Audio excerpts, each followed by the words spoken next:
Joining me now is Rick Tyler, Communications Director for the Cruz campaign. Also back with us is John King.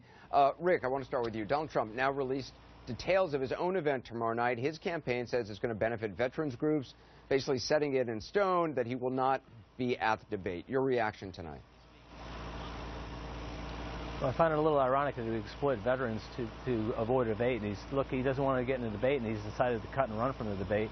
I think that's a disservice to the voters. And look, I always worked hard to have a debate here, and now he's not going to appear at the debate.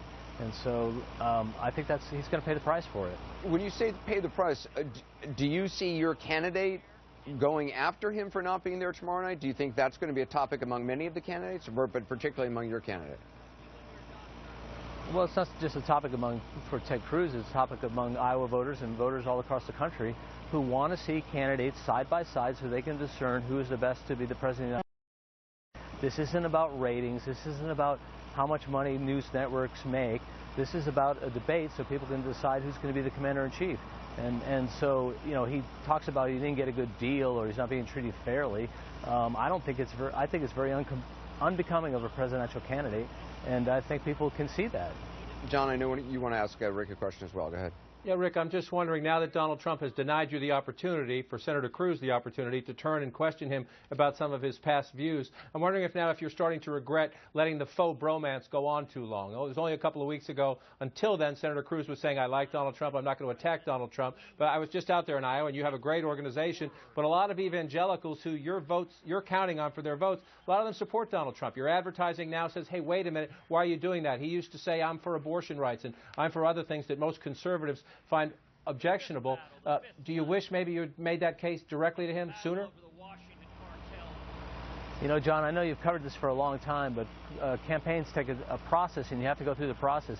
I mean, Ted Cruz didn't have as much name ID as Donald Trump did. Certainly, when Donald Trump got to the lead, you know, about 4% of his voters would have come our way. So we had to go through a process of letting people get to know Ted Cruz, and these debates have been really a great advantage for Ted Cruz, for people to know Ted Cruz. And over time, people get to know him. They got to know what you stand for. They got to trust you. We went through all that, and then people finally want to know, how do you contrast from Donald Trump? And then, so we're in that process now. We're discerning. We're articulating the contrast between Ted Cruz and Donald Trump. And what Ted Cruz has been is a consistent conservative. He's gone to Washington, did what he said he was going to do. And Donald Trump, everybody's now learning that he was pro-partial birth abortion, pro-gay marriage, pro-TARP, pro-stimulus.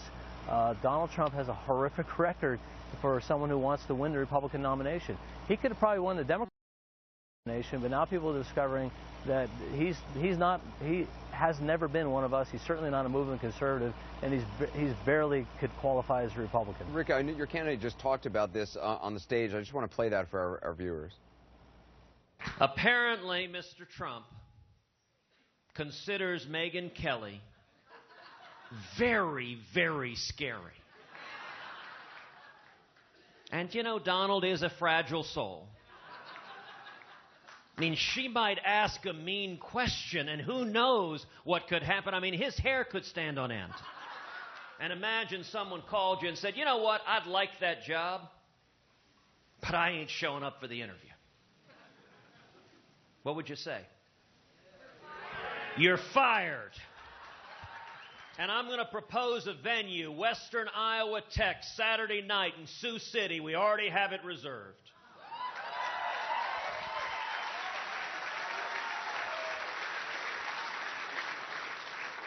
Eight o'clock Saturday night, a 2-hour one-on-one debate.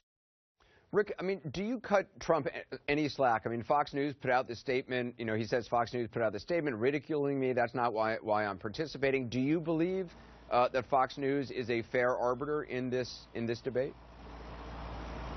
It doesn't really matter in the end. What matters in the end is that you get on stage and you're not afraid to face the questioners, the questions, the other opponents. It's about the American people. It's not about Roger Ailes. It's not about Fox News.